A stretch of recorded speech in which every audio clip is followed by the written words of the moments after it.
ကောဇာတက္ကရာ1386ခုဗုဒ္ဓမြတ်စွာသာသနာတော်နှစ်2568ခုထိုင်းနိုင်ငံချွန်ဘူရီခရိုင်နောင်ချက်တန်ယုံမိသားစုများနှင့်မြမပြည်ဖွာတိုင်းရင်းသားညီကိုမောင်နှမများတို့၏စုပေါင်းရေးစဉ်ကျင်းပအံသောတကြံတွင်အခါသမယညာတို့တရားစခန်းပွဲဝေအလုံးသောဓမ္မမိတ်ဆွေသူတော်စင်တို့နာယုမန္တာမှုလွယ်ကိုအောင်ကပိလမေဇဝတ္ထုဓမ္မပရပါဠိကိုတန်စာဆင်၍ဟောကြားအံသော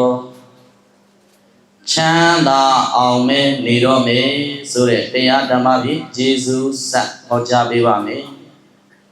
အလုံးတော်ဓမ္မမိတ်ဆွေများတရားကောင်းစဉ်ကပါပါလေချမ်းသာအောင်မဲနေတော့ဟောပြီဗျာဦးဇင်းတို့တရားနာတဲ့အခါဦးဇင်းတရားဟောတဲ့အခါပြောလိပြောတာရှိတယ်အဲ့ဒါဘာလဲလို့မေးရင်မျက်စိကိုဖွင့်နားကိုဆွင့်ပါးစပ်တင်းပြင်းနဲ့မေးတဲ့အခါကြရင်လေကြဲကြဲကလေးနဲ့တက်တက်ကြွကြွဖြေရမယ်ပြောဘလို့ဖြေရမယ်ကြဲလေကြဲရမယ်တက်ကြွမှုလေရှိရမယ်ပြောပါတယ်လေဟုတ်ပြီဗျာအားလုံးသောသူတော်ကောင်းနဂုလမာတာနဂုလပိတာကဲ့သို့စေမျိုးမတော်စာဘုဒ္ဓညီသူတဝုတယောက်မှမရှိဘူးလို့ဗုဒ္ဓဖယားဟောပေါ်ညွှန်ကြားသည်နဲ့ညီအားလုံးသောသူတော်ကောင်းတို့တပည့်နဲ့ဦးစင်းသည်တစိမ့်ဒီလားအမျိုးဒီလားမျိုးတွေပါဗျာပြောတစိမ့်ဒီလားမျိုးဒီလားမျိုးတွေပါဟုတ်ပြီဗျာအမျိုးကြီးပြန်စုံသူတဲ့အခါမှာတရားကို66သွေးသွေးနားခြင်းသလားမြိုင်မြိုင်ဆိုင်ဆိုင်တရားနားခြင်းသလားမြိုင်မြိုင်ဆိုင်ဆိုင်နားခြင်းဦးစင်းများမေးတဲ့အခါဖြေတဲ့အချိန်ကြရင်ကျဲကျဲလေးနဲ့တက်တက်ကြွကြွဖြေပြီးပါပြောဘလို့ဖြေရမယ်ဒီပရိဒတ်နဲ့ဒီအတန်မကြိုက်သေးဘူးနောက်ပိုင်းကပရိဒတ်တန်မကြားရဘူးပြန်ဖြေဘလို့ဖြေရမယ်ဟုတ်ပြီဗျာအတန်ကိုကျဲလဲကျဲရမယ်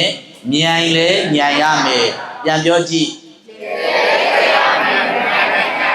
ဟုတ်ပြီဗျာယာတိဥဒုကမိုးလေးကဖွက်တဲ့ဆိုတော့ပြင်းစရာမကောင်းဘူးလားပြောပြင်းစရာမကောင်းဘူးလားပြင်းစရာကောင်းနေတဲ့ယာတိဥဒုနဲ့ဦးစင်းများ2ညလောက်ရှိပြီကောင်းကောင်းမအိပ်ရတာပရိဒတ်ကမဖြည့်ချင်းနဲ့ဖြည့်နေမယ်ဆိုရင်တော့ဦးစင်းများတရားဟာ6တောက်တရားဖြစ်သွားလိမ့်မယ်ဘာတရားဖြစ်သွားလိမ့်မယ်ဦးစင်းတို့ဟောတဲ့တရားကောင်းတာမကောင်းတာမြိုင်တာမမြိုင်တာဒီဦးစင်းနဲ့မသက်ဆိုင်ဘူးအောက်ကပရိဒတ်ရဲ့ဖြည့်ဒဏ်နဲ့သက်ဆိုင်တယ်ပြောဘယ်လိုနဲ့သက်ဆိုင်တယ်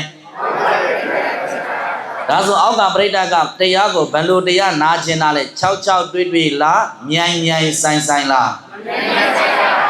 မြိုင်ဆိုင်ဖြေတဲ့အခါလဲဘယ်လိုဖြေရမလဲမြိုင်ဆိုင်တက်တက်ကြွကြွဖြေရမယ်ပြောဘယ်လိုဖြေရမလဲဟုတ်ပြီဗျအဲ့ဒီလေမရောစီနဲ့နော်ဒါဆိုရင်တရားခေါင်းစဉ်ကဘာပါလဲချမ်းသာအောင်မယ်နေတော့မယ်ဒါကြောင့်ချမ်းသာနေတော့တရားတော်ကိုဥစဉ်တွေမဟောကြမနာကြသေးမီသုံးလောကတရတပညုရှင်တော်မြတ်ဘုရားဤအောင်ဂါထာကိုပူဇော်ပြီးတော့မှဓမ္မတပင်စကြရအောင်ဒါဆိုတော့ဥစဉ်များကဗုဒ္ဓဘုရားရှင်ဤဂုဏ်တွေကိုတည်ကျူးပြီးတော့မှညွှန်းဖွဲ့ထားတဲ့အောင်ဂါထာဖြင့်ရှစ်ခုပူဇော်နေတဲ့အချိန်မှာအာလုံးသောဓမ္မမိတ်ဆွေညီကိုမောင်နှမများကလည်းပဲလောကိုစီချီပြီးတော့မှအာယုံပြုထားကြမယ်